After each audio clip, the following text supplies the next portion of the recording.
Yeah, that's really just Atlanta rappers for you, honestly, because because I was like to say you got to keep in mind how many rappers are from Atlanta. You know, there's Lil Baby. We're gonna start off Lil Baby, Young Thug, Gunna, Deontay Hitchcock, Jid. Uh, isn't what's his name from Atlanta too? Denzel Curry. I don't know. No, that's to Google. To Google. So if Gunna, Young Thug, does that also mean who's that? Who's that three-headed? Three-headed.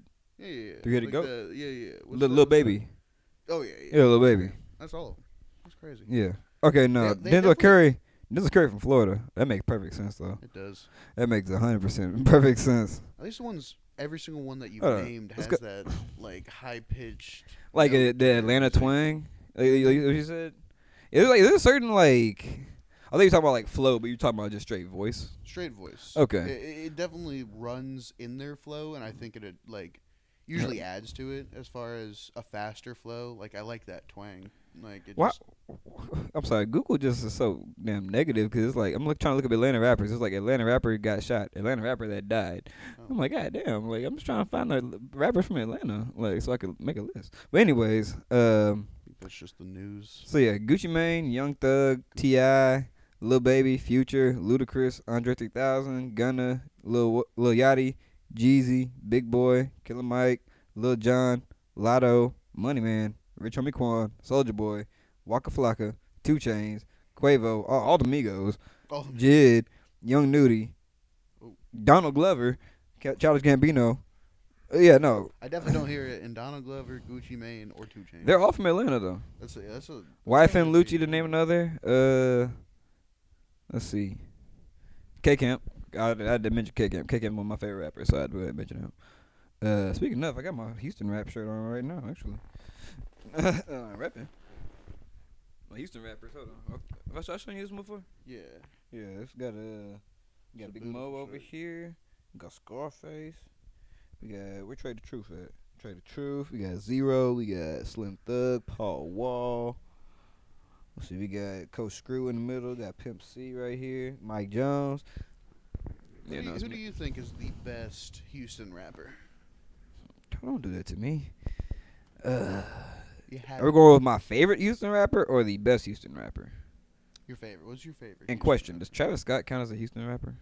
Yeah, I mean, yeah. Okay. So your favorite, though? So my favorite, like the first one I'm putting on, it's a coin toss between either Zero or Slim Thug. I'll be honest with you, or even Paul Wall. Yeah, Zero, Slim Thug. Honestly, if I had to go like a top 5, like for my favorite Houston rappers, like no order at all, but just like top, Slim Thug, Paul Wall, Zero. Look at my shirt real quick so I won't fuck up. Yeah, I like some. I hate that it's crazy that they're right beside each other on this shirt too. Trade the Truth and Zero because they beefing.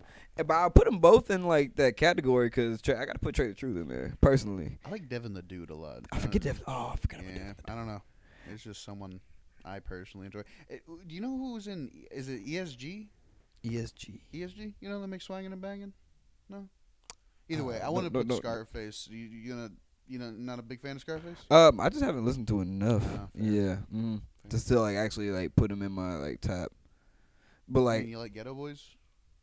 God damn, there's so many Houston rappers. I mean, he's part of. I forgot about Lil Flip too. Yes. You know what I'm saying?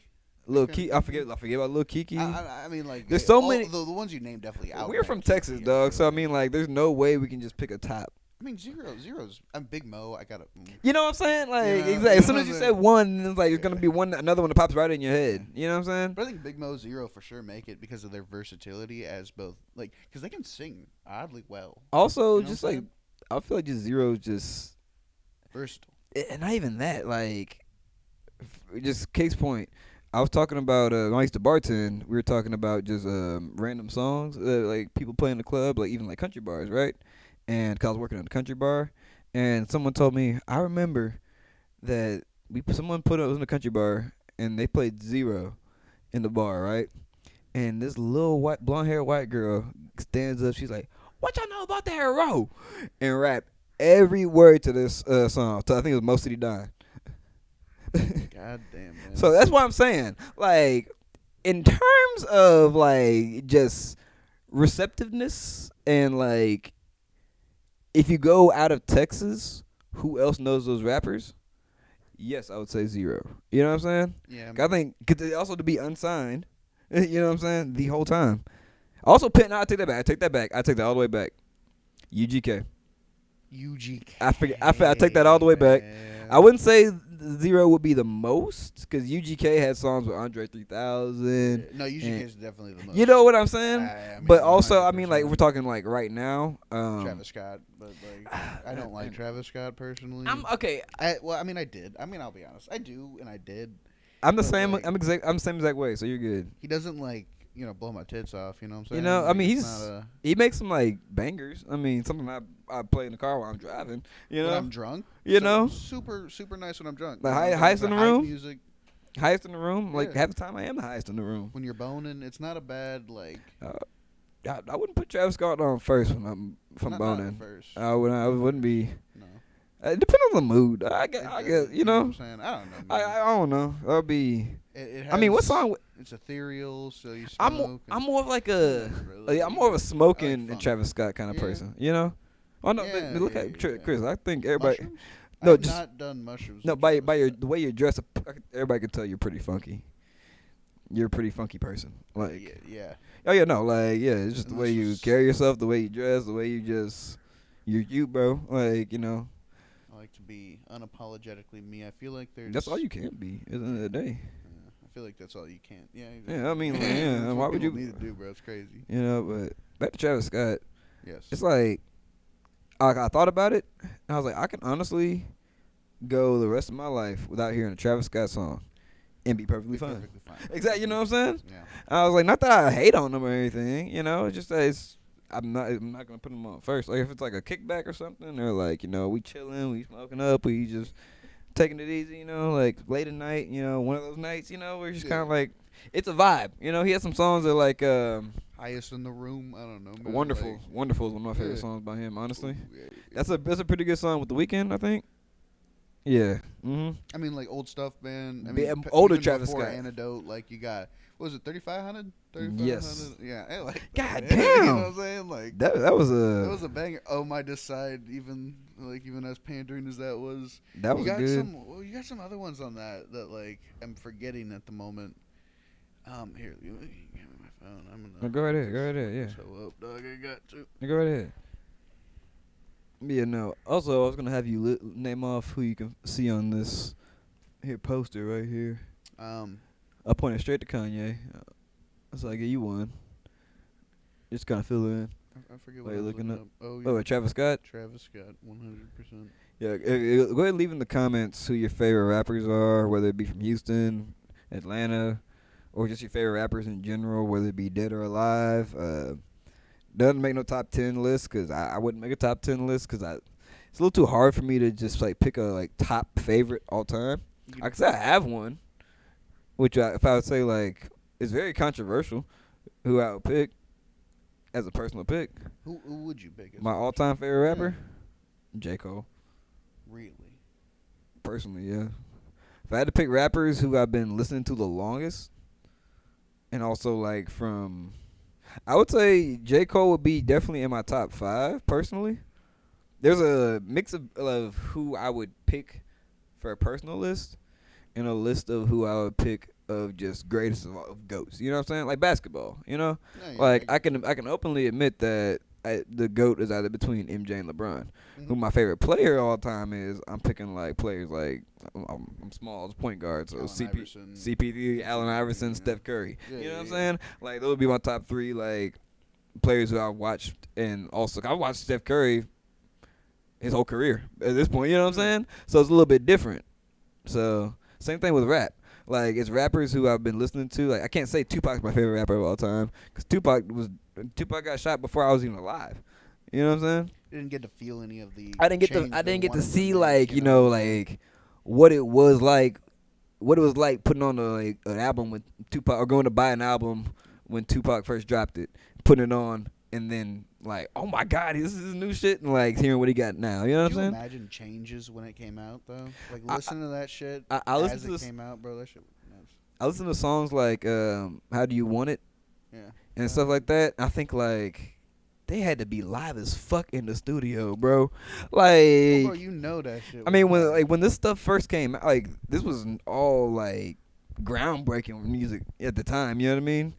All the sampling they did and everything. I mean, they've been sampling shit since the '70s, but I mean, like all the samples that they were making in the '90s, we just took it to another level. You know? And then like, oh well, even like I said, the '80s too with like for an all-time rapper. Don't judge. Hey, you can judge me if you want. Is he on this all time? Where is he at? He should be on here somewhere.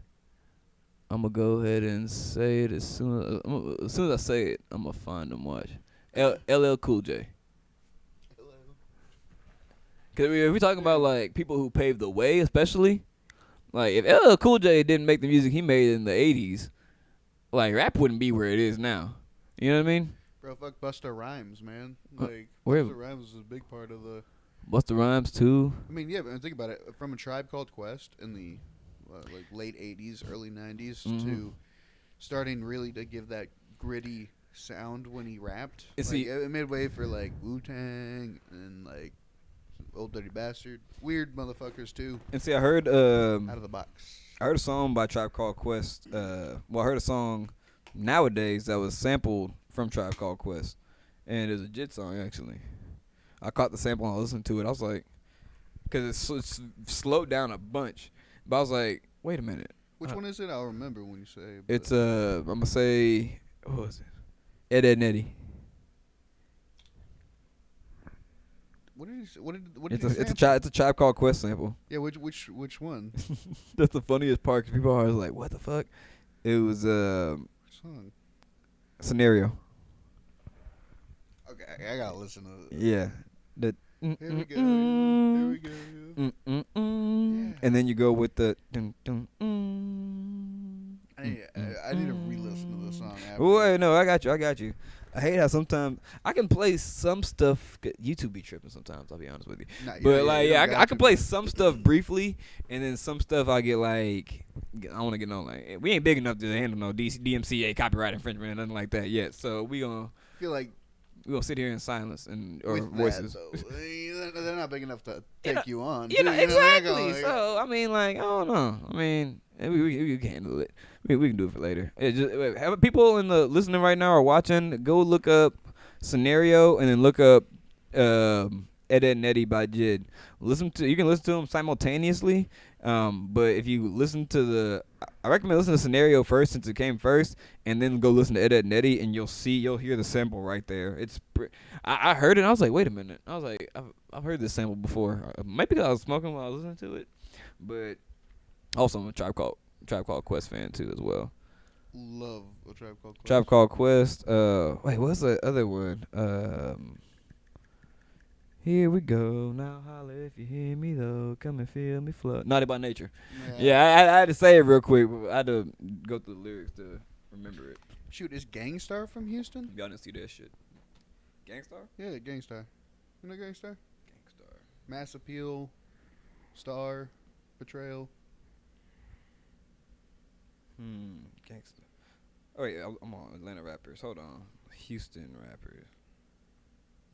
I think so. Yes. Yeah, that looks like it. Oh wait, no, Boston, Massachusetts. That's crazy. Well, Boston. Okay, never mind. Well, Houston born. Okay, you're not wrong. Yeah. Yeah, Houston born and. Said Origin on Apple Music. Oh wait, no. So the producer DJ Premier was from Houston, Premier's and then fucking phenomenal, Guru, the rapper, Yeah. he was from Massachusetts, and they're based out of Brooklyn. That's a little interesting thing, man. But yeah, if I had to name like a personal list of like top 5 favorite rappers, especially right now, if I had to go all time, like just personal Caleb Jackson, Larry June, I had to put Larry June in there. Wiz Khalifa, believe it or not, purely because I've been listening to Wiz Khalifa for over 10 years. Think about it. Black and Yellow came out like it was like 2011. Or maybe 09. a scary thought. Cushion to orange think juice, about, yeah. cushion orange juice and stuff. Oof. We're listening to that. We shouldn't have been listening to that shit back then, but hey, fuck it, we here I now. mean, It happens. It happens. happens. Yeah. Charge of the game. when Paul Wall died, bro. Paul Wall. Yeah. Or What? Jesus, What? I was like, no, the dude from Fast and Furious. oh, what? Paul Walker died. Paul Walker, dude. Yeah, I was about to say. I was like, Paul Wall died. I was like, what? I'm blitzed. We know. Oh no, we're good. We're good. Yeah. I was about to say. I was like, huh? Yeah, no. Nah, I was about to look it up. No, he made that song. What was the? You know what I'm talking about? Recently? No. When Paul Walker died. Oh, Wiz Khalifa. Yeah, it was Khalifa. Oh, Was part of that. That song was okay. I mean, like, okay, I will say I mean, he was there. that for was us a as great way. country. That was a great way to end the series. Yeah. I mean, hearing that song, and then it got overplayed on the radio. But Wiz Khalifa was there for us. Wiz Khalifa As a was there for country, us. he was there for He us. was there for us, honestly. But Wiz Khalifa actually made cannabis cool or accepted. You know what I'm saying? Cause like Man's done a lot for weed. you bro. know what I'm saying? It's Like crazy. he made it so accepted to the point where it's just like he's like most of the reason it's like so accepted nowadays is because of Wiz Khalifa, because he literally just went everywhere he went and smoked. That's all you hear about the stunning glasses, bro. That's a Wiz Khalifa. That's a Wiz Khalifa. That's a Wiz. Oh, Wiz Khalifa, and Seth Rogen. Yeah. Yeah, Like that's it. 1 out of 5 times. But like either That's funny way, 'cause I'm cool with it. I was about to call you the evil Seth Rogen when we started. Yeah, I'm definitely or flamboyant Seth Rogen's evil twin. That's what people call you sometimes. I'm just scared my mom cheated on my dad. I don't know where she was in the 90s. I don't know. Who knows? Hey, man. Charge to the game. Yeah. You know what I'm Charge to the saying? game, bro. That's been like the mantra of my life for the past few weeks. Charge Yes. to the game. Charge it to the game, bro. In what context are you using this, man? I don't know. Everything, Yeah. everything, anything. Honestly, like, I realize like a lot of shit in your life just won't go the way you want it to. It's gonna go how it goes. You know what I'm saying? I can tell you from it not going the way I wanted for about 23 years that it's not only it's good that it doesn't because it builds character. You know what I mean? Like if you got everything you wanted. Yeah, well, I mean, you have nothing to strive for. Yeah, I mean it'd just be like boring. I mean so many things would be going wrong. You wouldn't have any drive or motivation to try some new things or things you wouldn't have thought of before. You know, because everything would have just worked out the way you wanted it the first time. You know what I'm saying? Mm. Helps us grow and changes people to find different things in life. I don't know, man. Like, I mean, shit. I mean, I was arrested for smoking weed, but at the same time, it like propelled me deeper into it. I guess, because like, I mean, that's how I. Yeah, I bet because I'm right You there know. with you. Been there, done that. Yeah, it's nuts. It's nuts because it's like, and that gave me the time to find the relationship I wanted to have with weed. You know, not like all the time, but like something I could fall back on when I really, you know, like at the end of the night when I'm done with all my stuff. Mm. It was like you know, you had to go through the fucking weeds To get out to the the other side, you know to what get I'm to saying? the weed. You know, go through the weeds to get to the weed. Go through the bad weeds to get to the good weeds. Cause not all weeds are bad. I don't know, man. Yeah, no, shit just doesn't go the way you plan out ever. But like, you gotta roll with the punches, right? Mm-hmm. I mean, it's life. Yeah. Yeah. I think something. Would you say? Because we were talking about earlier before we got on the podcast about like overall. We touched on it like entitlement and stuff, Yeah. and like how. What were we talking about earlier? Yeah. I mean, we were talking about how We- most people are pussies. Oh yeah, how the world became too pussy. Yeah. Yeah, we were yeah. talking about that. Yeah. I mean, that and people. I mean, if you just entitled to shit, like. Not. I mean, yeah. You're not gonna get anywhere. Same thing. You know? Basically. Yeah, same thing. The same thing as if everything worked out. I feel like that entitled is. I feel like people are so entitled nowadays. And this is just me talking. I mean, I don't think anybody's really doing anything. You know what I'm saying? People are just doing what they feel like they should do. When it comes to, I think when it comes to just living in an optimal society, there are a society that would be respected by other societies. There's a way to go about things. You know what I mean? Because a lot of countries look at us and just laugh. You know what I'm saying? It's like, what the fuck they got going on over there? And then on the flip side of that, a lot of people still immigrate here and still come here because it is a land of opportunity that you won't find in other parts of the world. So it's a mix of I see it's just a mix of mindsets, really. You know, it's just like stuff's gonna happen, and you can just decide how you feel about it. Because the only thing you really can't control is you. At the end of the day. Exactly. Like, I mean, if you strive to, I mean, from personal experience, if you strive to like think about stuff that you can't fix, yeah, it just makes you miserable. It's gonna Like, it stress does you. not make you happy, brother. So you got to think about, yeah, just you and what you can do for you. But like, yeah, past that, well, shit. You had a thought in the beginning of that sentence that I wanted to touch on, but now I'm forgetting. No, go ahead. You good?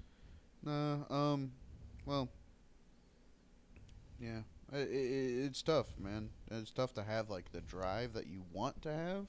Mm-hmm. You know what I'm saying?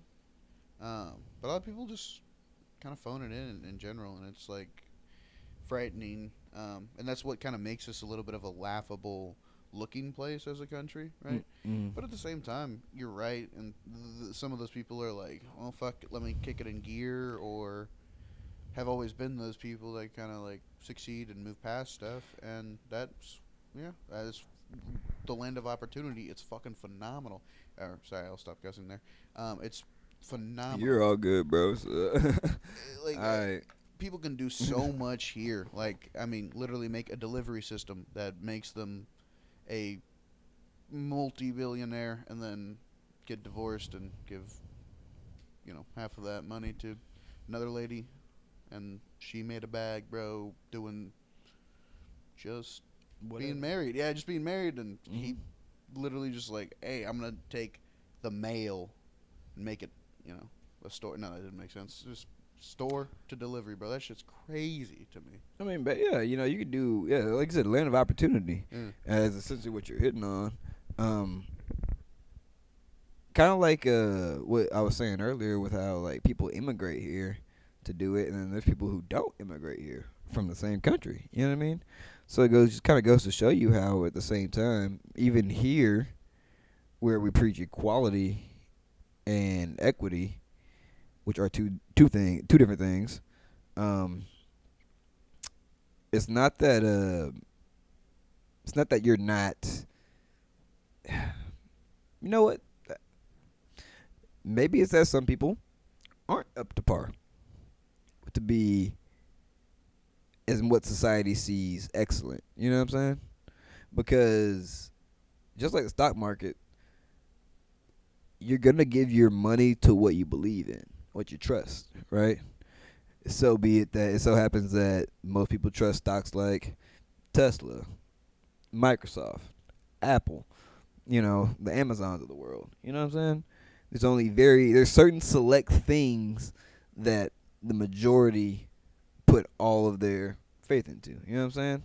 Faith, money. At this point, some people determine money as faith. So, or have faith in just only money. So, potato kind of thing. And so I think it's also a mix of like trying to change society's beliefs, but also there's that natural drive of being just a living, breathing organism, and just the natural selection of it, of what we choose as exceptional. You know what I mean? And I really don't know where I'm going with this, Yeah, but I kind of do at the same time, because I'm kind of hitting that like not everybody's built like that. Some people, you're not that guy. Not everybody's that guy. I might not even be that guy. I'm just in there podcasting. They could totally be that guy. They could. You could. Or that woman. Or that woman. Be who you are at the end of the day. And if you, I think that's the biggest thing. One of the things I've been hitting on lately was the self acceptance versus self esteem. What would your thoughts be on that? Self acceptance versus self esteem. Real quick, I wanted to touch on.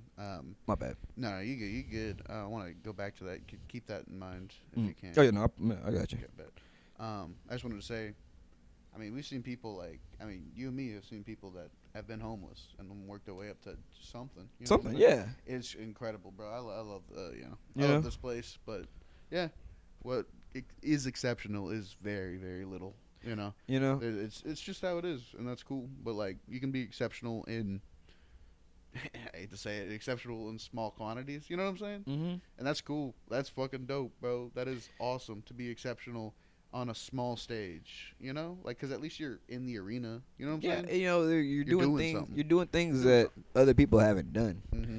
You know, actually, to touch on that subject, you know, it's like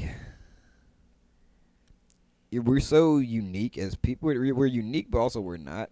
And people always get like, "Oh, I'm not special." I was like, "Well, no, we're not." There happens to be another 7 billion, 8 billion people here on Earth. We're really not that special, honestly, you know. But I mean, it's the things you do, the things you say, and the how you carry yourself that make you exceptional. And I think that a lot of people aren't willing to put in what it takes to be exceptional, and but also just want to be exceptional just for being here. And that it's not that you aren't special for being here. You gotta also keep in mind when a man lets himself go into a woman, how many sperm is released? We learned this in sex ed. Yeah, dude. 300 million. Cool. And you were the one motherfucker that germinated. 1 in 3 million. One in Yeah. 300 million. 300 million. And think about all the times your daddy, y'all hoe. I'm playing. I ain't gonna say that. Nah, I might. You know what? Think about all the times y'all daddy's probably busted a couple nuts. And the one germination, But like, or a couple germinations, was you and your siblings. were all those nuts kind of you? You know what I'm saying? Like, we're like, so like, is it? There's no way if it was like one singular different sperm, they'd be like a vastly different person than Caleb Jackson. I feel like a lot of it has to do with the time that you were born, because a lot of it's like, I don't know, I'm not a neurologist, but I feel like a lot of it's how you grew up and the different factors and different things you went through in your life makes you you, Mm-hmm. plus the intelligent brain that Caleb Jackson does have as a person. Mm-hmm. So it's like, yeah, if I was like the last nut or 10 days, 10 nuts before, you know what I'm saying, I might have a little bit different life, but I'd still probably be Christopher, fucking York, dude. Like, I don't know, though. I don't think about it like that. I don't know. Yeah, that's the part. That's the best part is that we don't know. We just Yeah. speculating, bro. That's the best part about podcasting is that like you can just kind of figure it out. I do And then- enjoy this. And at the end of the day, I mean, like, if we're right, we're right. If we're wrong, we're wrong. Who cares? You know what I'm saying? I don't. Well, you said self-acceptance versus self-esteem? Self-esteem and self-esteem / self-awareness. 'Cause I think it's. Oh, excuse me. I got that flipped up. Self-acceptance / self-awareness Okay. versus self-esteem, and by self-esteem, kind of like in the sense of you feeling good about yourself, which Yeah. everybody should feel good about themselves. You know what I'm saying? I mean, I won't say should. I'll try to stop using the word should.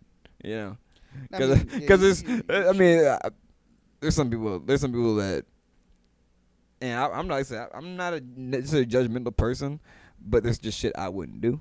You know what I'm saying? Yes. So it's like there's things I just won't go for. You know, and it's like not.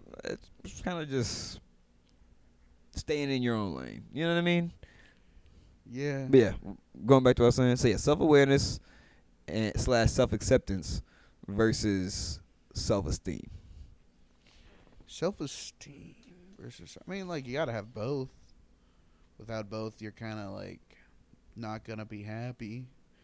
Not saying like, yeah, I mean, just like work on both. You know, I'd say like, I mean, I had to work on, I guess, acceptance probably. What was that? Self-esteem. But with self-acceptance comes self-esteem. Like, I think they go hand in hand in the form of once you've accepted who you are, like you're most likely you're proud of that shit. You know what I'm saying? Like, for the most part, and if you're not, like, just be proud of who you are, and then like if you've got a goal of who you want to be, just work towards it. And as long as you're taking the steps, and if you like, let's say you miss a step and like backslide, just realize that you have done that, and then keep going. That's like the self-acceptance part. It's like gold, and it works together well. Just have both. kind of happier. Mm. I don't know. Yeah, that's probably the best way. Probably one of the best ways I heard anybody kind of put it. Honestly, kind of like having a good awareness of yourself and just who you are will lead to you feeling good about yourself. You know what I'm saying? Yeah. And I think that also people get too imposed by all of the isms in society.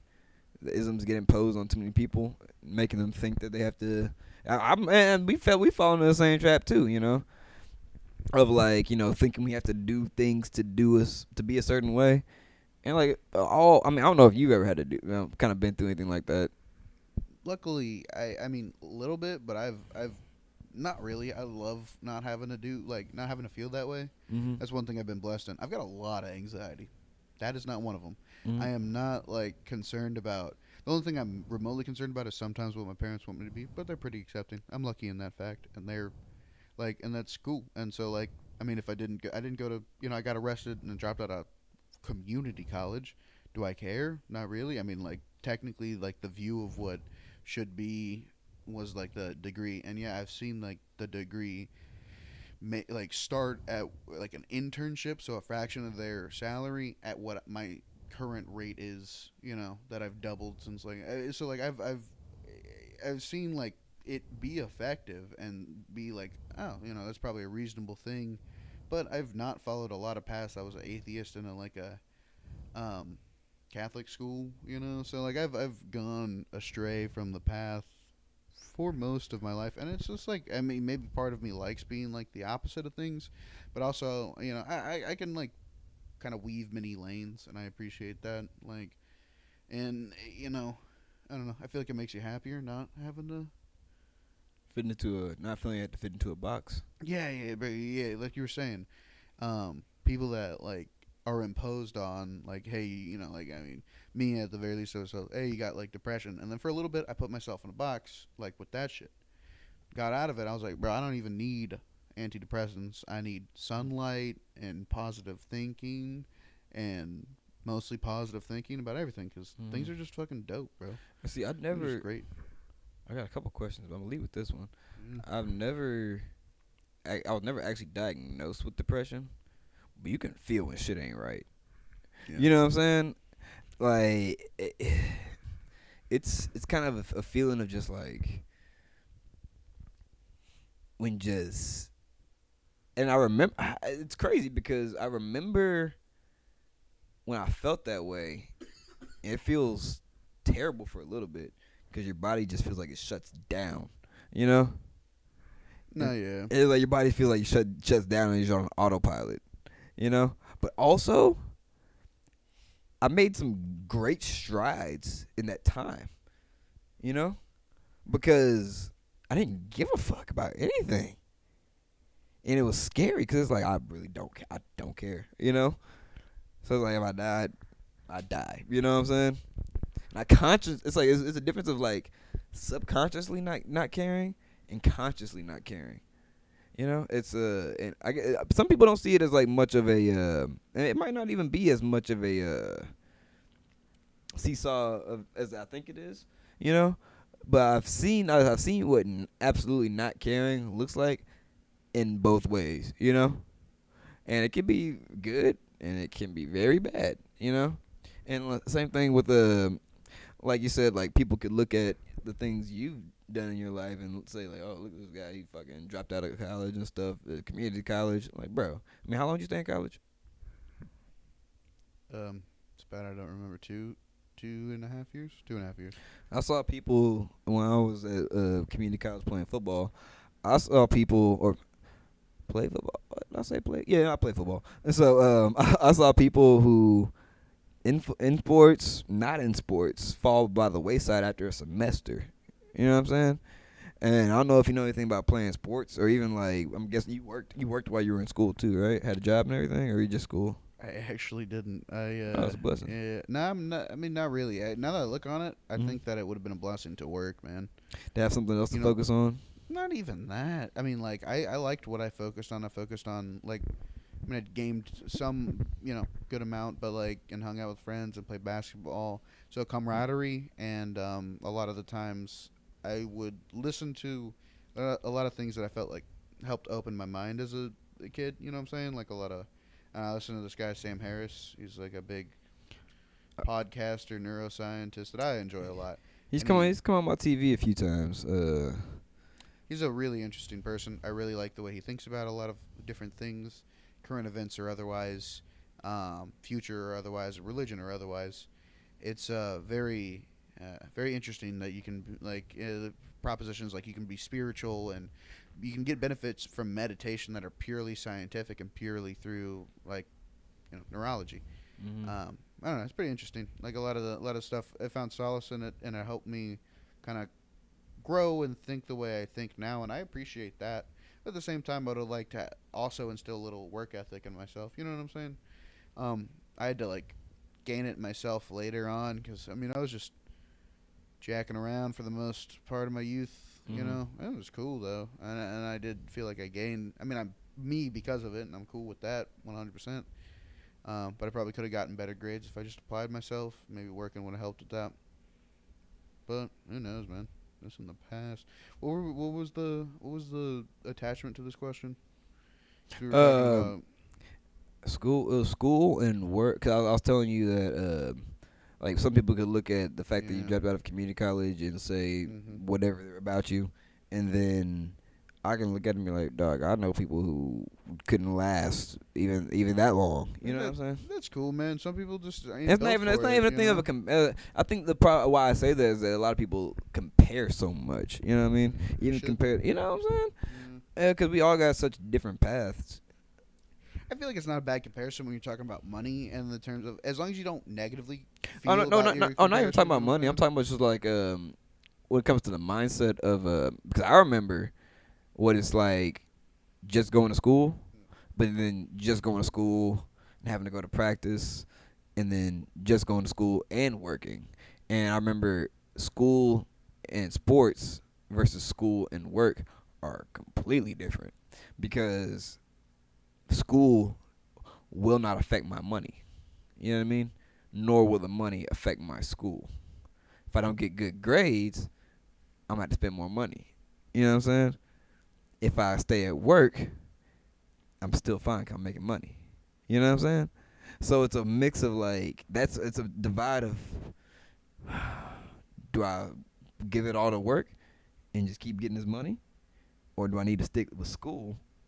And but then also when you're just working, you have other time to focus on things that you actually want to do with yourself in school.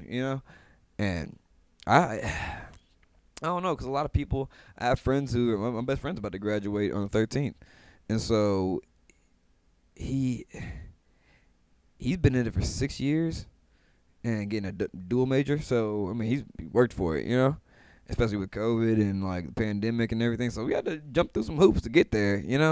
And so, but also it's like a lot of the sentiment is that a lot of people feel like you don't need college. And I hate to have that sentiment too, because at the end of the day, just do you. You know what I'm saying?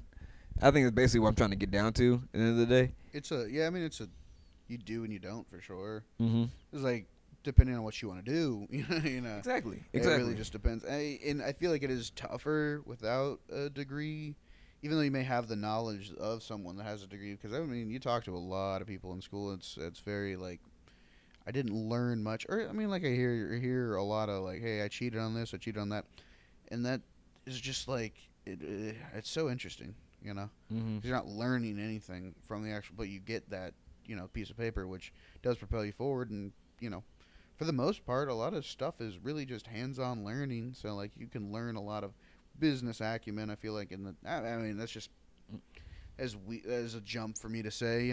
School does teach you a lot if you pay attention and stuff. Do you think that fast and expedient deadlines in school take away that aspect?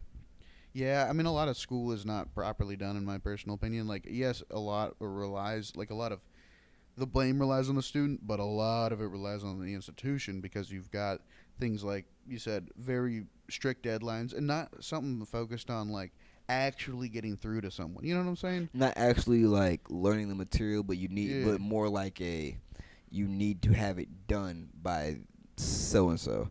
And it's not not that it's just like one class or just like, because all classes are gonna be like that. Even with work, or just in life, things are gonna have deadlines regardless. So it's not a thing of having deadlines, but it's just like you have the overhead of just being in school. But then you have this class, which you have deadline, deadline, deadline. You have this class, you have deadline, deadline, deadline. You have this class, you have deadline, deadline, deadline. You have that class, you have vice versa, same thing. And then you might, for someone who's at school and work as well, it's a mix of you don't know what they got going on at work either. So you might have deadline, deadline, deadline, things you have to focus on outside of there, which some people can use it to their advantage as well because it gives them something else to focus on. Because some people can quantum jump like that. You know what I mean? Like, okay, boom, that's done, next. Or that's done, next. So, like, people forget memorizing and learning are like two different things. Yeah. Two different things. It's like you enjoy. I feel like you're kind of the person that enjoys the aspect of actually learning something. Yes. While I am a good memorizer and I do enjoy that, I do like learning things. Mm-hmm. Yeah, I mean, are you more of more of like a hands-on like learner, or are you more of like a visual, or like a read and kind of like visual? Or you what? depends on what you're talking about, right? If it's conceptual, just listening, Okay. and then if it's like, something I would need to do in a work setting, 100% hands-on. Mm. Don't mean to the fire. Like if you're like, like how I learned to sell was like, start and then talk to someone. What would be your preference? Hands-on learning and hands-on learning. Yeah, hands-on learning in a work setting, and conceptually, if someone's trying to explain like an overarching idea or grandiose idea, like definitely just someone talking to me, giving me a lecture, like philosophy or like anything like that. TED Talks and stuff like that. Yeah, TED Talks are very effective for something that's interesting to me. Mm-hmm. If it's not interesting, just hands-on. Yeah. Yeah. I can get down with that too.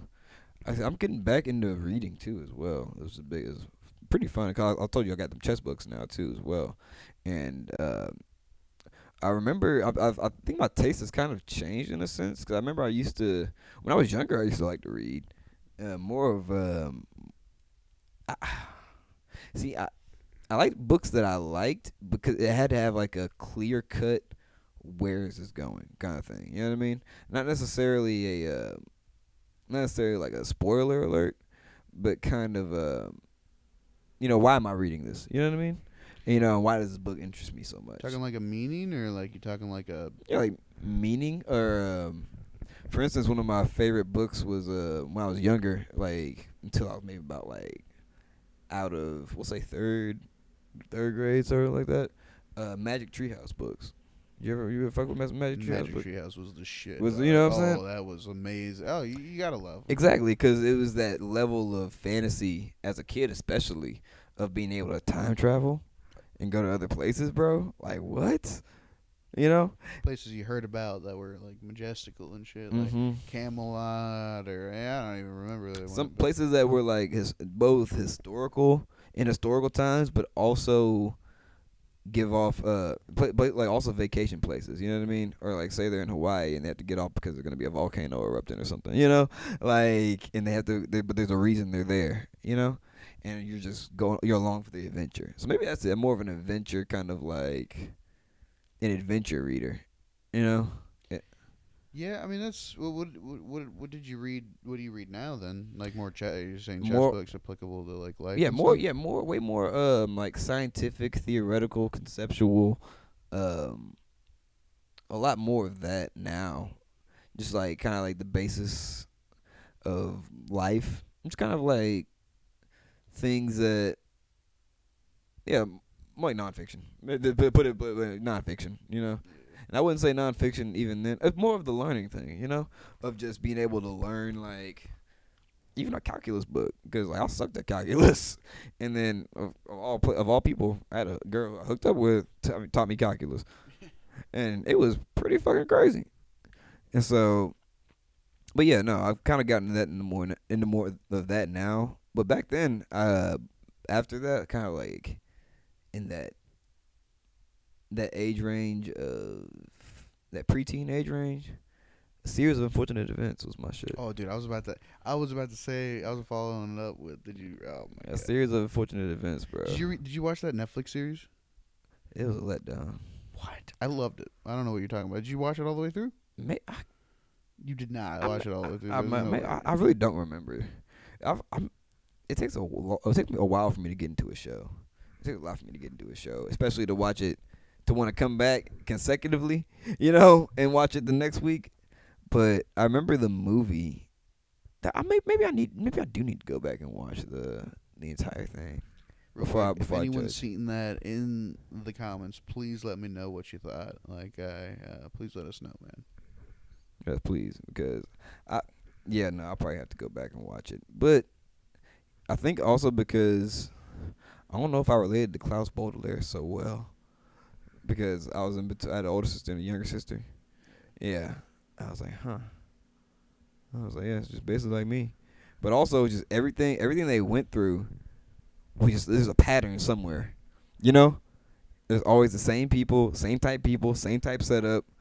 It's very repetitive, but also you don't know what's gonna happen next. But you also know that it's not gonna turn out for the best. But at the end of the day, they made it through.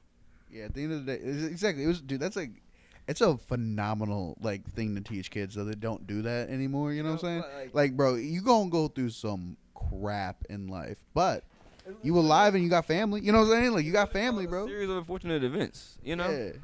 And it's even though they didn't have family. Wait, were their parents still alive? Well, dude, your family doesn't. That's the thing, bro. Even if you lose Damn, your I parents, do not remember the end of that book. Oh, even if you lose your parents, right? I mean, like, they still had their brother and no, their their parents were brother dead. and their sister, or their sisters, right? Mm-hmm. Like, I mean, you ain't gonna limit family to just your parents, cause like, But there were so many secrets their parents had that unfolded yeah, that led to their unfortunate events too, as well. It's just kind of if you haven't read I mean, you don't have to be a kid to go read that series. It's a really great series, honestly. It's like 13 books, right? Is it 12, only 12, 13? 13 books. I was like, I don't know. Yeah, I remember reading I remember reading those the most. I was not a Harry Potter reader, cause some books were big as shit. Yeah, That's literally the only reason I did not read Harry Potter. I was like, bro, this book is huge. I will say, like, see, like, and I don't know if you have to like limit yourself to like nonfiction or just fiction, because like at the very least, I don't know. I feel like you do learn something from fiction, like how to write. You're learning how to write, whether it be horror, adventure, sci-fi, what have you. You're learning like literature form, and then you're learning how to create dialogue in an interesting way. So if you like writing, I think fiction's still like a cool thing to like delve into. And then more than anything, I mean, sometimes you learn like valuable lessons.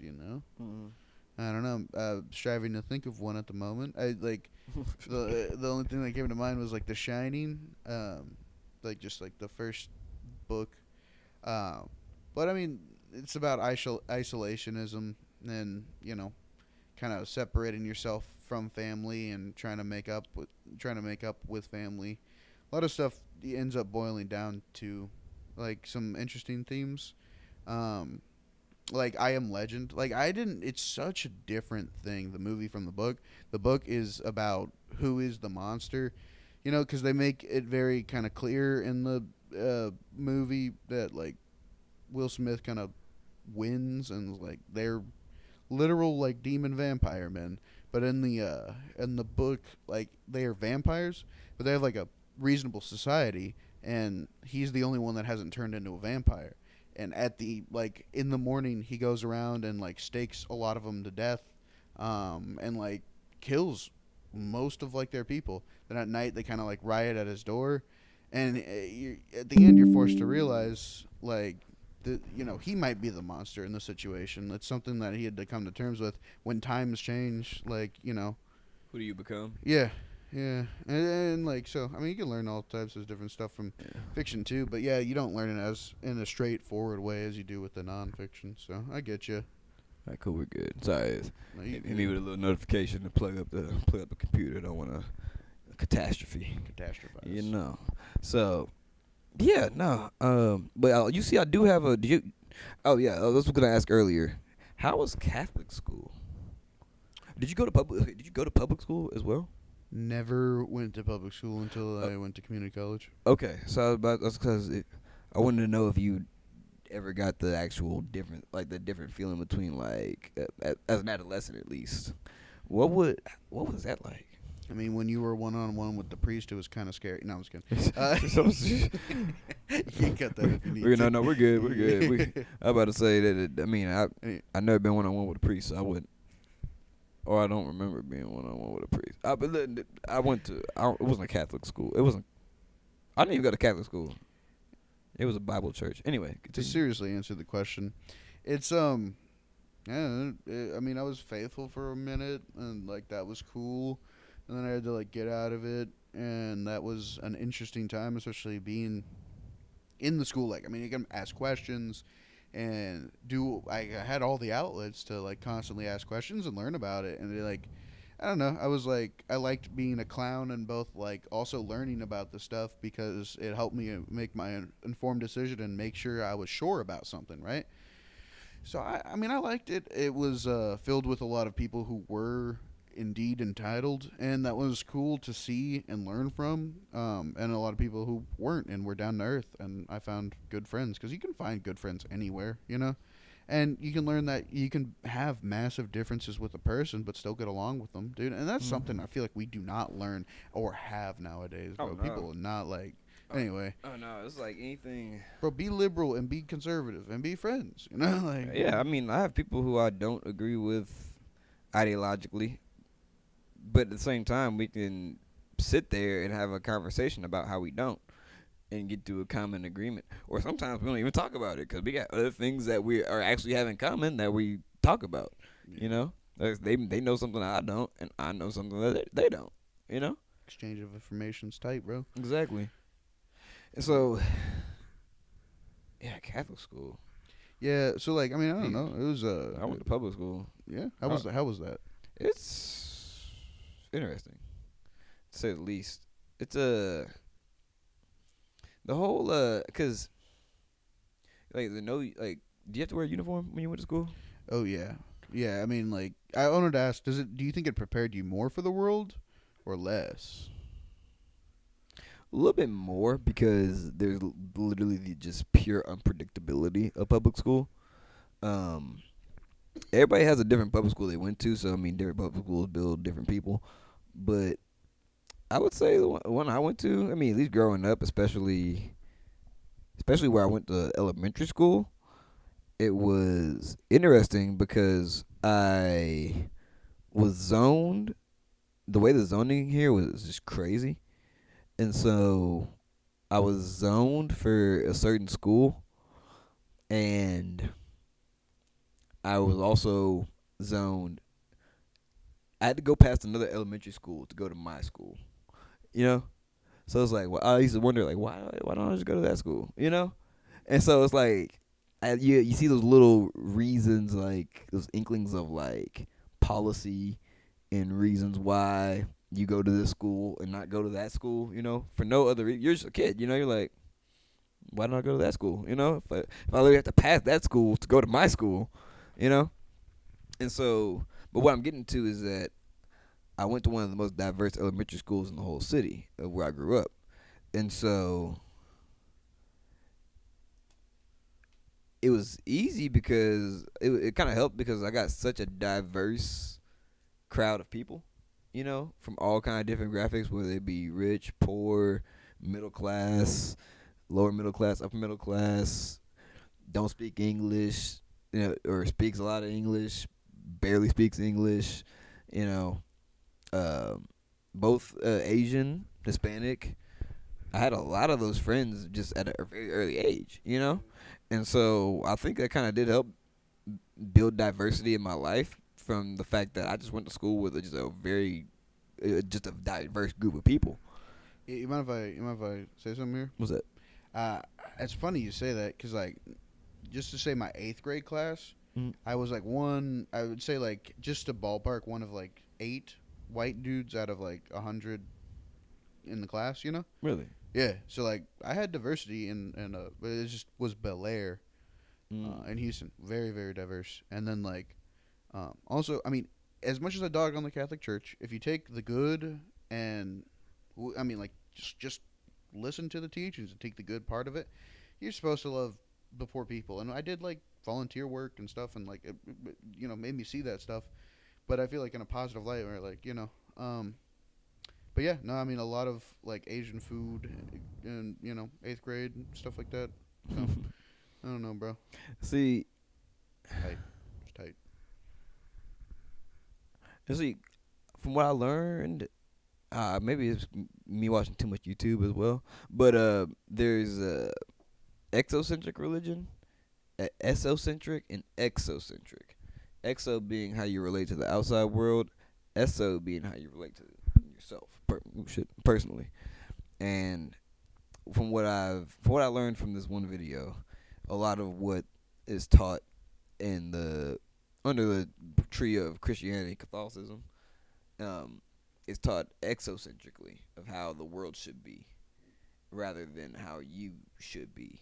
You know, rather than take a look at yourself introspectively first, and in order to change the world. Are you talking about earlier Sam Harris? Yeah. I remember because he had Jordan Peterson on a couple of his podcasts as well, right? And Jordan Peterson, he was on. One of the things he was big on. He said, before you change the world, have you made your bed? You know, like before you try to tell somebody else how they need to be. Is your shit straight? You know, and so it's like taking a good look in the mirror of like, who are you, and who do you want to be? You know, and I wouldn't say that again. Like I have the same exact mindset you do when it comes to religion and stuff. Of how I see how for someone who say doesn't have any belief system, doesn't know where they're going, isn't quite sure of how they should be in the world, I could see why someone would gravitate towards Christianity.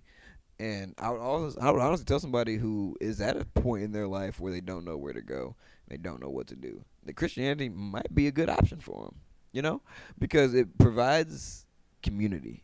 You know, it provides community, and it provides I don't want to say necessarily a hive mind, but it provides you with people who are looking for the same things you are, you know, and it builds that level of feeling like you're accepted, you know. And I think that's at the same time that's why a lot of people have a very negative aspect of Christianity, because churches keep people out, you know. Churches will boot people for whatever reason they see fit, you know. And so I think at the same time, you know, if you're gonna do, that's why I'm saying, if you're gonna do something, there's gonna be rules to it. There's gonna be a way to do it, but also at the same time, do you know? But also, if you need structure in your life, there's gonna be a way to do things. Yeah, interesting. I mean, I do you find it it's a weird jumping off point, but do you find it hard to take things slow, like in Yeah. your life? Yes. Yeah.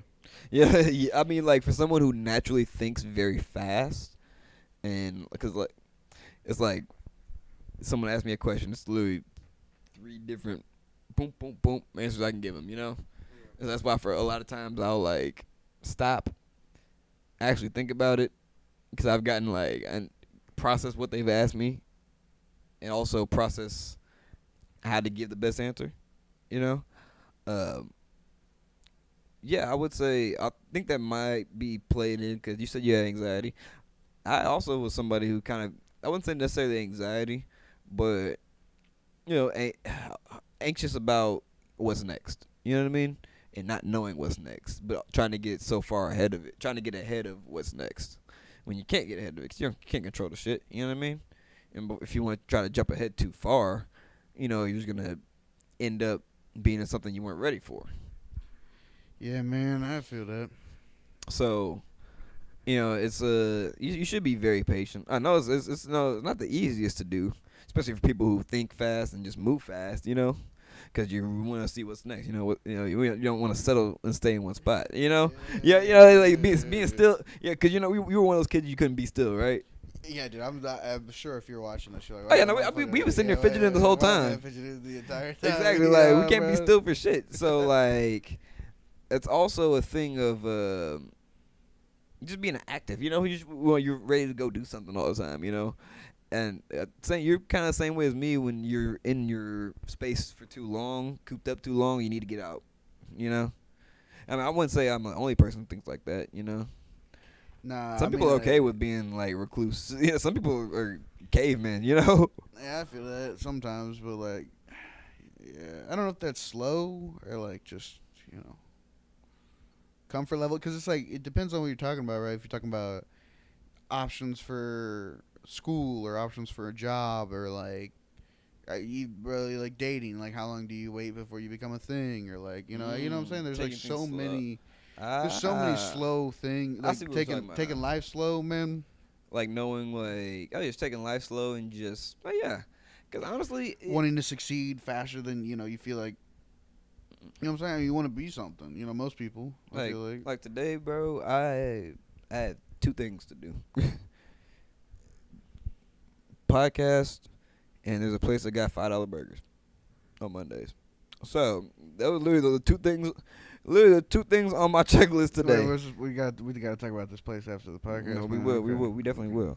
will. But yeah, no, I was like, when you realize that, well, that's what I'm talking about, kind of about staying in your lane, is that when you realize that you really only have time for maybe a couple things in a day, or maybe a few things in a day, unless you're one of those people who just, again, you can boom, boom, boom, boom, get like a bunch of stuff done in one day, and then the next day, it's like, dang, what else do I do?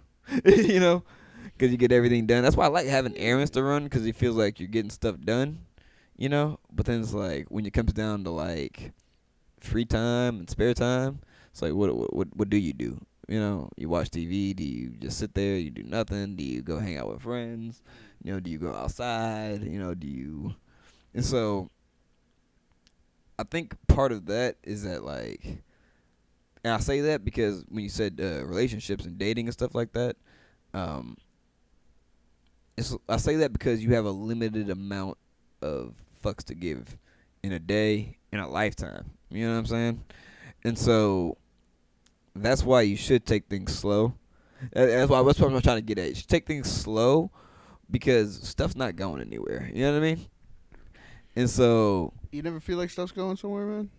I mean, if it goes somewhere, I mean, maybe you weren't meant to have it. I mean, yeah, fair. I mean, like I just meant like Oh, time's passing by. You getting older, you know. oh, that's why you should always be doing what you want to do. I At the mean, end of the yeah. day, you know, I'm just saying that like you shouldn't stretch yourself out too thin trying to do everything in one day. You know, So here, let me give you an example, right? I would be perfectly happy. $5 burgers, fucking, dude, just like living in a shack on a beach, working for minimum wage, like getting drinks, bro. Fucking cabana babes, man. Like that. That would be. I could move. I could move right now to Florida. Do something like that. You know what I'm saying? and just be chilling. Be chilling, man. You know. And then maybe I'd probably like life a lot, right? would you say I'd enjoy it every day. would you say a couple years down the line you may switch up to something else and that's okay? Yeah, no, that'd be totally fine. But like, Okay. my point being is like, I also want a family. You know, I also want financial stability because I want to buy things and I want to be safe if like shit goes down, or I want to be like, I want to be living in luxury. Some part of me wants to do that, and some part of me wants to like provide for wife and kids that way, right? And I can't do that having fun every day. You know what I'm saying? Like, so it's like to me, I don't know. To me, I think about it like that. Like, yeah, I could definitely live and take it slow, and I'd love to do that.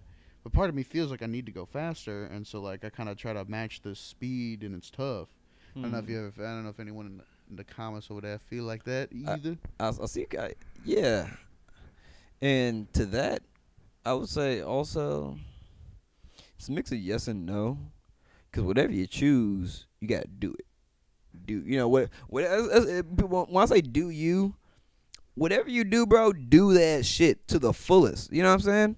Like, that's why, like, when I said I was podcasting, like, I'm podcasting, bro. Like, I got the You- lighting set up, everything. Like, if you're going to do something, like, do it all the way. You know? And you might, if you have something you want to like, have a dream for, especially, like not watching, listening to an audiobook earlier this morning. I've been up since like 2 this morning. It's like a 5-hour audiobook, and I was like, you know what? Fuck it, why not? So I turned it on. It was The Subtle Art of Not Giving a Fuck by Mark Manson, and he talked about how he was faced with the ultimatum of like, or a writer was faced with the ultimatum of like, do I keep working this job and never focus on being a writer of what I really want to do, or do I sell out to be a writer, start for a little bit, and try to get it done? Yeah. Or you can just be a beast and get it all done. There's option C as well, you know, because you have responsibility, you have personal responsibility. And me personally, I'm not one of those people of like, I'm gonna sleep in my car to get this podcast done, because I know I won't have to do that. You know what I'm saying? Cause no, like it's not that serious at the end of the day. It's a dream, of course. You know what I mean?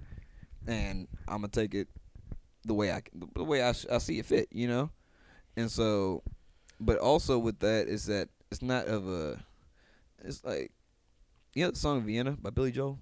Yeah, I know the song Brianna by Billy Joel. Mm-hmm. Yeah. It's a slow down, you crazy child.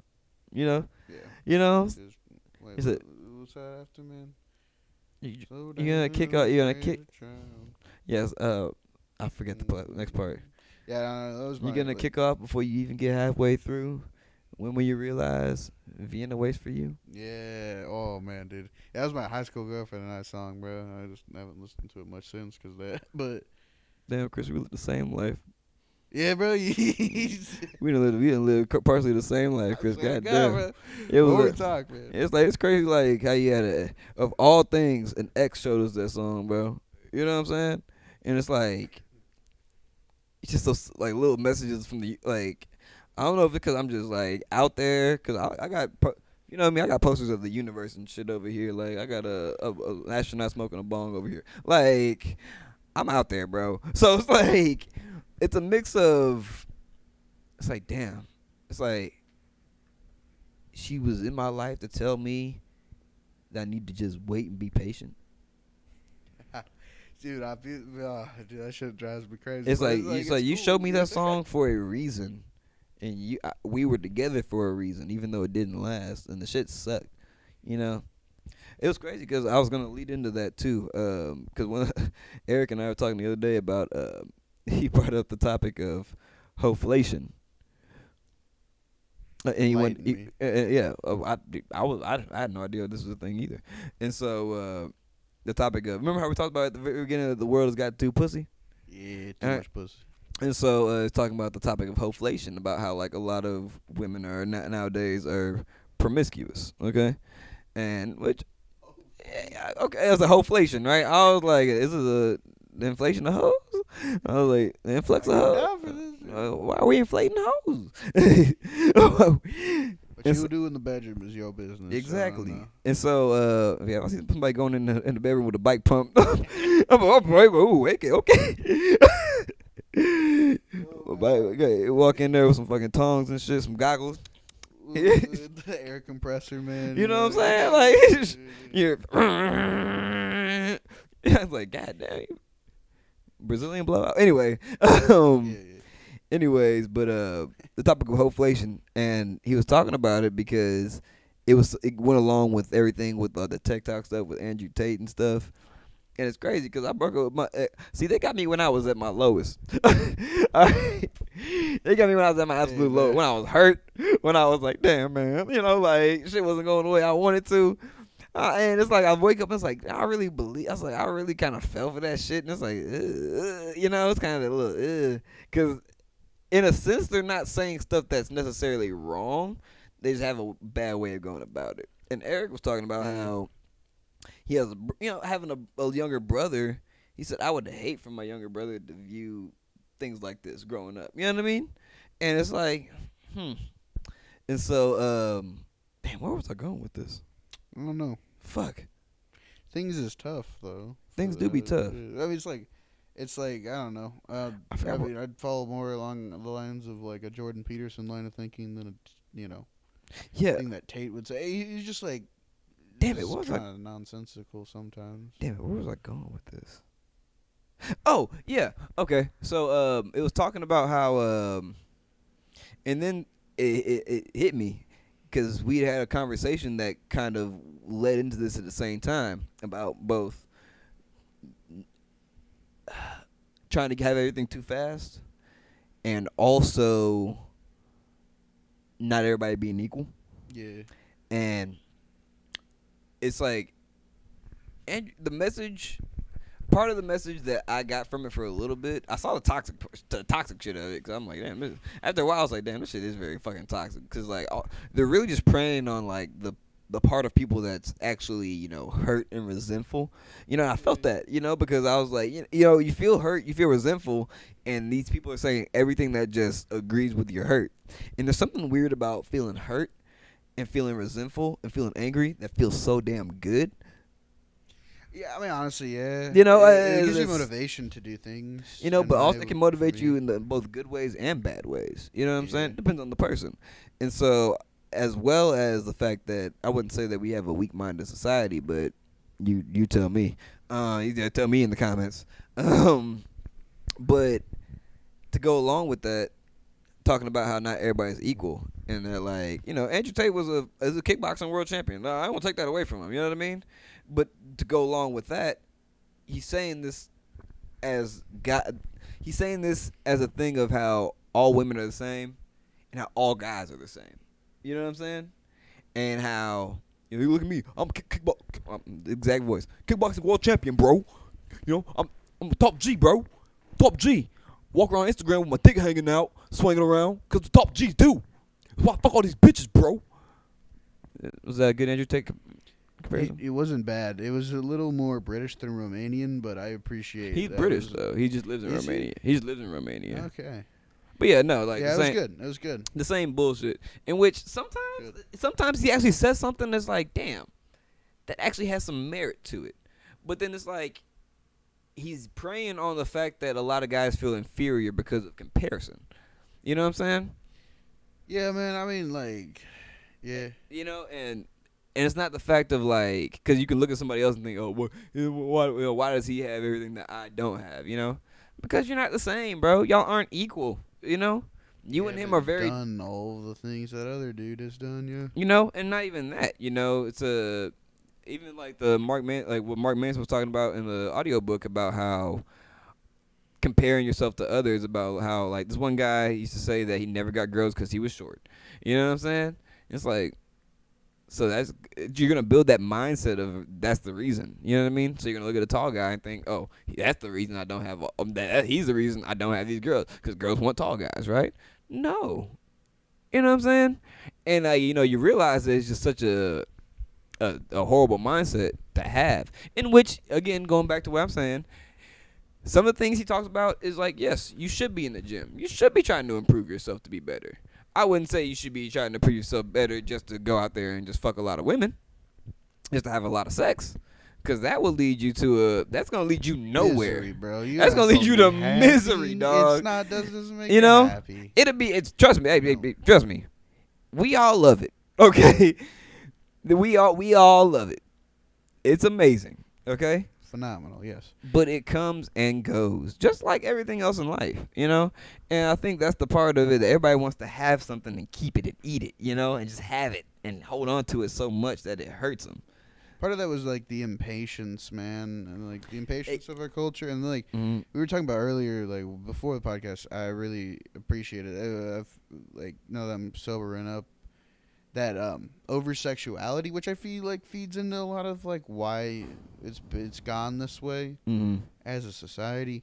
Because men hoes, women hoes. You know, like, everyone. Hoes gonna be hoes. Hoes gonna be hoes. There's a lot of hoes and a lot of different. Hey, and that's the thing, is that it's in all of us. It really is. It's in all of us, bro. To do it many times. It's like, you know, it's dip your toes in. You're like, I don't know, maybe not. I don't know. But when you actually know, and I won't say that there's a way to live. There is an optimal way to live life if you want a certain outcome. You know what I'm saying? That's the biggest thing. Yeah. If you want it's equations, functions. A plus B equals C. You know what I'm saying? If you want a certain outcome, there's gonna be a way you need to do things. You know what I'm saying? If you want to get to, when I told you how to get to my place, there is directions to get here, right? Not the way you want to go there, because it's going to take you a lot longer. But if you want to get to where I am in a certain amount of time, there are directions. You know what I'm saying? And so I think that's also part of the whole acceptance thing, of which I'm like, don't necessarily agree with inclusion and everything, because everybody's like, well, we should be included so we're all the same, right? It's like, no. Because if you want to be included to be in a certain group, There are directions you have to follow. Same thing like I told you with church earlier. People get kicked out of church all the time, because there's a certain way to operate. And I think with our society of being so entitled and the whole everybody gets a trophy thing, I don't know about you. I hated a fucking last place trophy. What the fuck I'm getting this trophy for? A trophy to say 8th goddamn place. I gotta remember that I was in 8th place. But y'all were all in the race. You all tried your best. And it's okay. Bitch, no, the fuck is not. And it's like, it's a mix. It's because it creates I think it's because he creates the acceptance of saying like, oh, it's okay. You're in 8th place, but you're still okay. Which is true. Because maybe that's not what you're built for. Creates the illusion of success when there is none, bro. When it's something that you're not built for. And it's like, you don't keep doing something that you're not good at. You said you're not that guy, you know what I'm saying? You're not that guy, pal. You're not that guy. And not saying that you can't improve, but just know you're gonna have to take steps. You're gonna have to do a lot. If you want to get there to where they are, you're gonna have to work a lot harder for it, And that's what people are scared of working hard to get something that they might not get. Because there are people out there who are just that much better. I had the same problem when I talked about this on the podcast before. I had the same problem when I was I had the same experience when I was at Blinn of playing. I went to a tryout, played football and everything, and it was a tryout where I did 2 shuttle runs, ran 2 40-yard dashes, and got 1 rep in one-on-ones. And this was a tryout of just skill positions where there were 300 other dudes trying out for only wide receiver, running back, quarterback, tight end, and corner, safeties. 6 positions. So you're talking 50 guys per position, right? And no, not even that, because it wasn't that many quarterbacks. Because maybe about like 10, 15 quarterbacks, because there's not that many quarterbacks in football, if you don't know that. But yeah, I'm vying against like 75 other dudes. It's dudes I'm 5'8", 156 pounds at the time. It's dudes out here who are I'm 18 years old. I'm still in high school at the time of this tryout. You know what I'm saying? So it's like, there's guys who are coming from other colleges. There's guys who are coming from guys who are 24 years old, still trying to go for it. You know what I mean? And they're this tall, this big, this fast. And it's like, you look around, you're like, damn. Like, am I real? Like, you wonder, like, am I wasting my time? Still went there and played, because they chose me. And it's like, and you realize it's like, damn, yeah, I didn't even have to do much for it, Yeah. I just did what I did. I did my best. Went out there and gave what I had with what I was offered. And I was like, I left thinking, nope, I might have just wasted my time. We'll see. 2 weeks later, a coach texts me, hey, we like what you did. We just want to see if you want to at least give you a shot at the program, And albeit I had to stop playing football later on in life, but point of the story is that you might be the one. You might be. Even if you're not, you might. And knowing what I know now, would I have stuck with football? No, probably not. Knowing what I know now and knowing how much I enjoy doing this stuff, I probably would have took a different route in life, But also, it was an inkling of I knew I was good at sports and wanted to play sports and lived in a state where, I live in a place where sports is big, And so it kind of went hand in hand. And also the camaraderie. The biggest thing I would say was also the camaraderie, Because I still, even today, a lot of my friends are the friends that I played with, And that was really the biggest thing I stuck around for. It's just the overall, when you're lifting with people at 6 a.m, bro, it's going to build a bond that, it's going to build a different bond, And then you see those same people all day long. You ride 3 hours to go play games with them, You bleed with them. You sweat with them. You're in the training room getting iced up with them, Yeah, I imagine even. Yeah, are you talking about more high school or college? Even high school, college. Even then, college. Like, you have you have roommates at all? Yes. Do you have roommates you still talk to? What, like from college? From college, yeah. Yeah. Exactly. One of my best friends, yeah. Exactly. So like, same thing. You have there's something good that comes out of it, you know. And I think, Yeah, I mean, like you were saying, man, there's something good that comes out of everything, though. So, like, even if you had failed, or even like just going through the experience of football, I feel like would build, Caleb Jackson as he is today. So, like, knowing what you did know, like if you said, I would have done it different, right? I don't know. I mean, like, Eh, it it made would me make who you I a am, different person, though. you know. Yeah. I wouldn't, and that's things like maybe, but like also I wouldn't change it, you know. And even if it's like going back to what I'm saying about how thinking that like, dang, if I started doing this early, I'd be way far ahead. So I'm probably right on schedule with this. You know what I'm saying? Because if I started back then, I might not have been as prepared to do it now. You know? So that's why when people have anxiety and stuff, like bro, like Billy Joel said, bro, Vienna waits for you. Yeah, bro, you got the time, man. You know? Take it slow, like you don't need to take it At the fast. same time, there is no time because if you're in your lane doing what you need to do, there's no time for what other people want. You know, like I was telling you the other day with that those plans that fell through. Yeah. Yeah. And I asked myself, why am I so mad about this? Why am I more mad at I'm more mad at myself right now, but what's bothering me about it? And I had to realize, it was stuff that I really didn't go for anyway. You know? And even trying to give something that I usually don't I know I shouldn't go for, giving it a chance, look what happened. You know? Or giving them, giving, I'm talking, when I say it, I'm talking about a scenario. I'm talking about the scenario in general. But yeah, giving, you're being hyperbolic. yeah, well, yeah, giving the person a chance, you know what I'm saying? And stuff fall through. It's, you realize like, dang, there's a reason why I didn't. No hard feelings, But yet, it's like I'm more mad at myself. I mean, yeah, reason why you didn't, I guess, man. I don't know. It would work out one way if you did. It would work out one way if you didn't. But things just gonna happen. Things just gonna happen. Exactly. Man. And for some reason, we've getting lost in society. I don't want to say society, but in people in general, of like things are just gonna happen, and everybody wants things to be so. I want it this way. I thought about it at a very elementary level of putting you've ever watched a kid play with like those star blocks and the circle and the square, and you got to put the thing you got to put the circle in the circle. Yeah. Got a lot of people. Yeah, got a lot of people right now trying to hammer a circle into a square. Talking about like idealistically. Because there's ways that people want things to work, but then there's just the ways things work. For instance, I'm reading the book. Is it near me right now? I don't think it's near me right now. Oh, it's over there. Astrophysics for people in a hurry.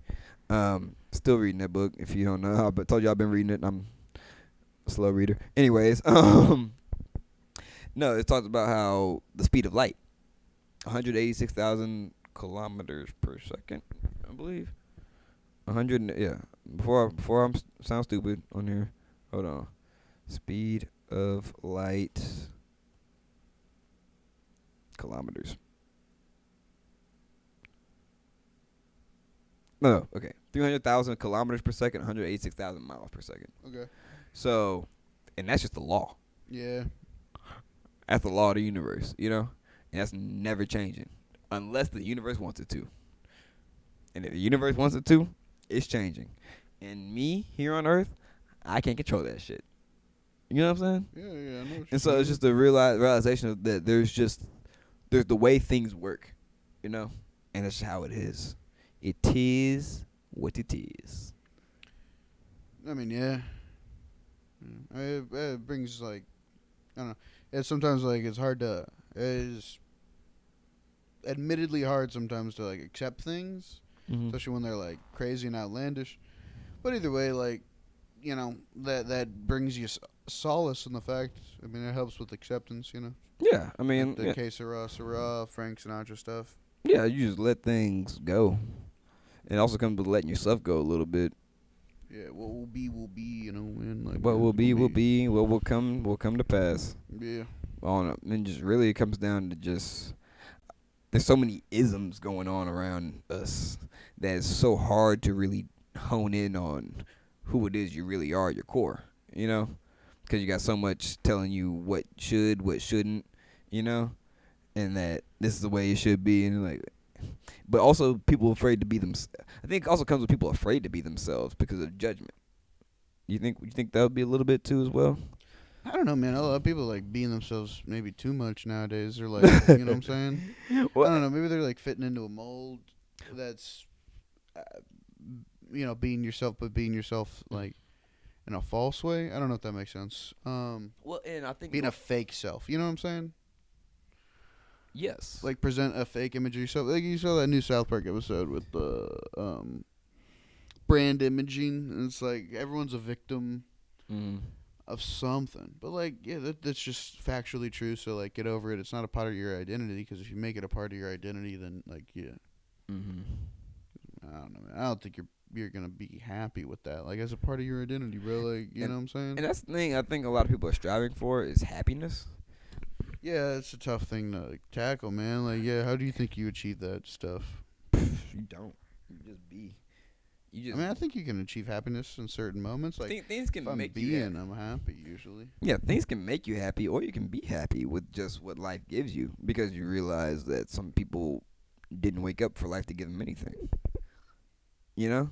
Yeah, 6 feet on the right side, you know? Exactly. You said that the other day. I was like, "That's a good ass." Cause we were out there vibing. It was we had the music playing, and yeah, I think it comes down to you know, comparison because people think popularity or what makes the most money or life's so easy for them, and that no, bro, like you don't want the problems that come with some shit that we got to deal with, bro. You know.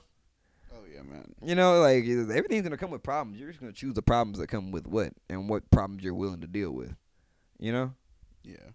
and so, but I think that everybody's made it to where like, well, you can do anything, and there shouldn't be a problem because everything's just perfect. Everything is not perfect, bro, and it's okay. I think that's the part. That's the part that people like forget is that it's okay because things are the way they are, and it's beautiful. You know, life is the way it is, and there's no reason why it shouldn't be any other way. There's no reason why it should be any other way. What would you have to say?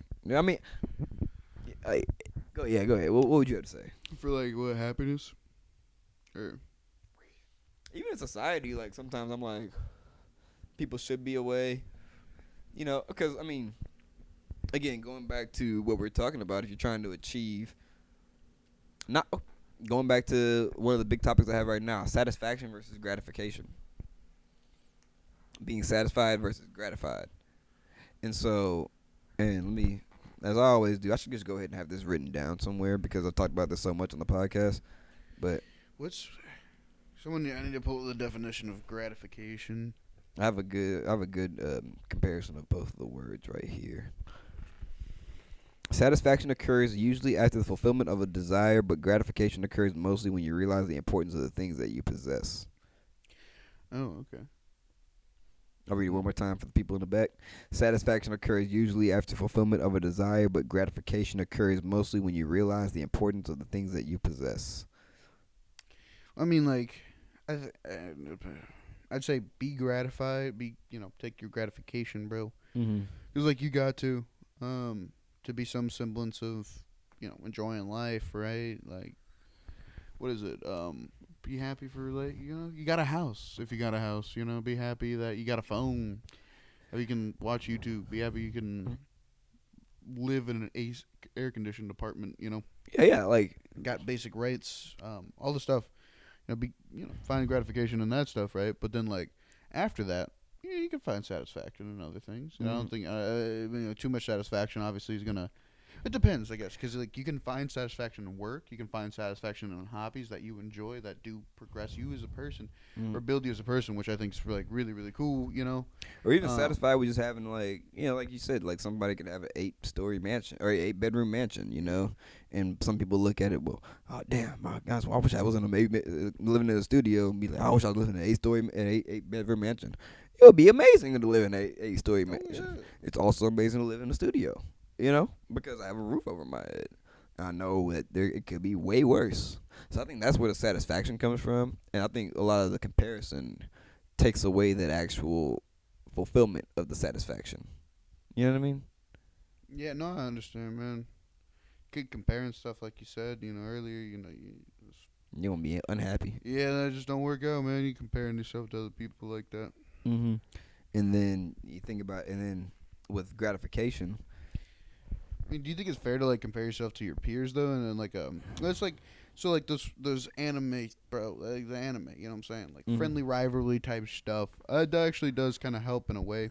And there's I mean I think it does. Like for example, one of my friends, Kyle, who's been doing comedy, like I was like, bro, my friends were like, hey, go do it, and like I was like, no, because I didn't feel like I didn't think I'd be even some semblance of okay.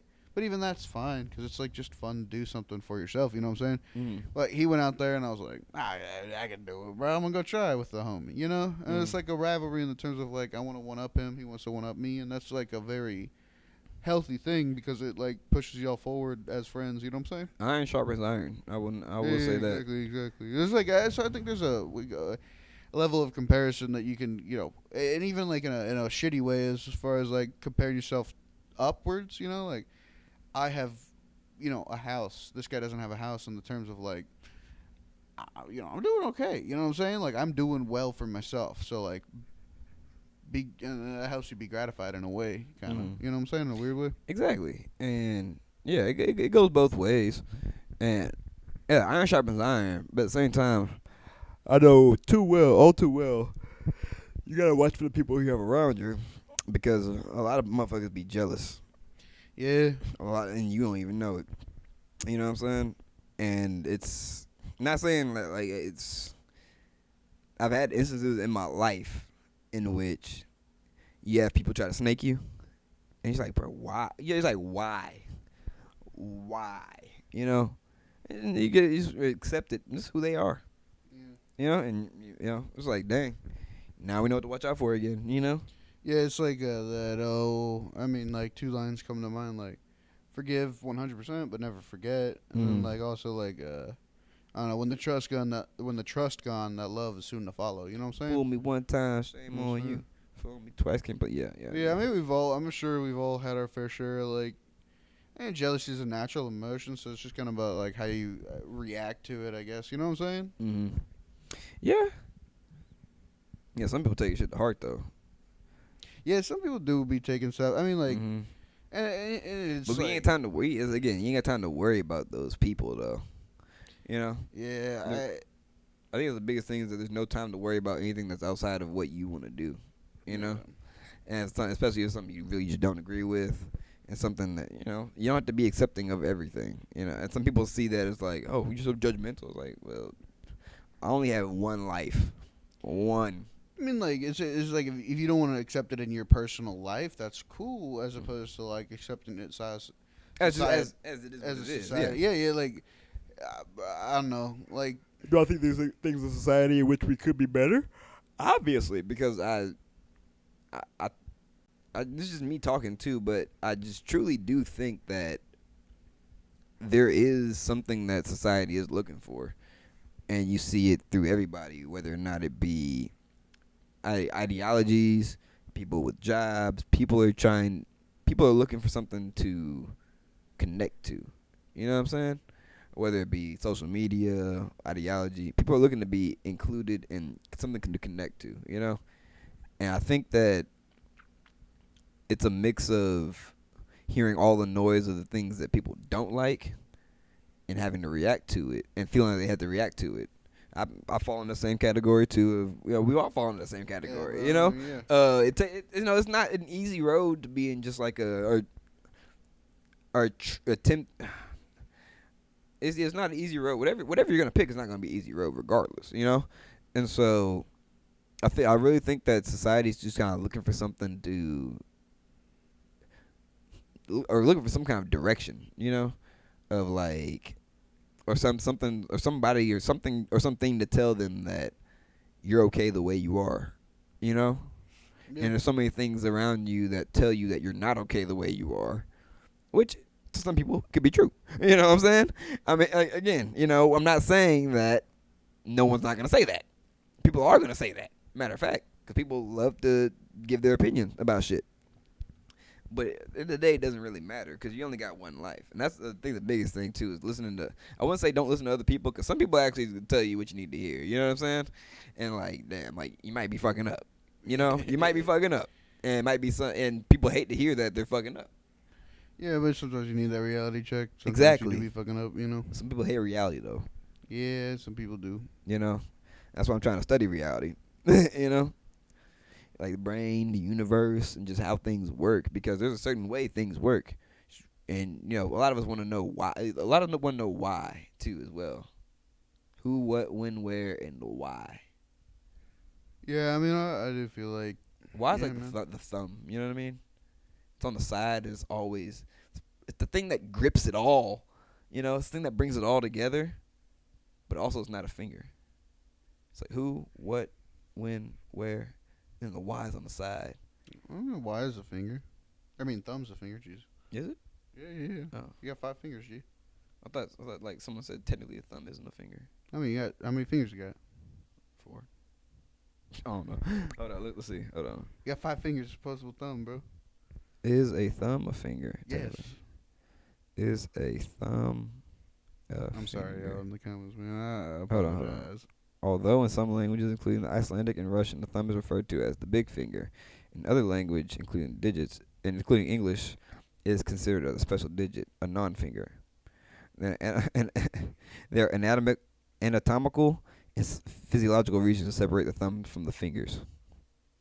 Is the thumb a fifth finger? Study of hold on. Yeah, bro, it's PubMed Central. It's a whole hold on. Is the thumb a fifth finger? The study of digit interaction during force production tasks. Okay. There's a whole abstract of this, bro. Hold on. Typical human hand activities. Okay, let me give my sources real quick.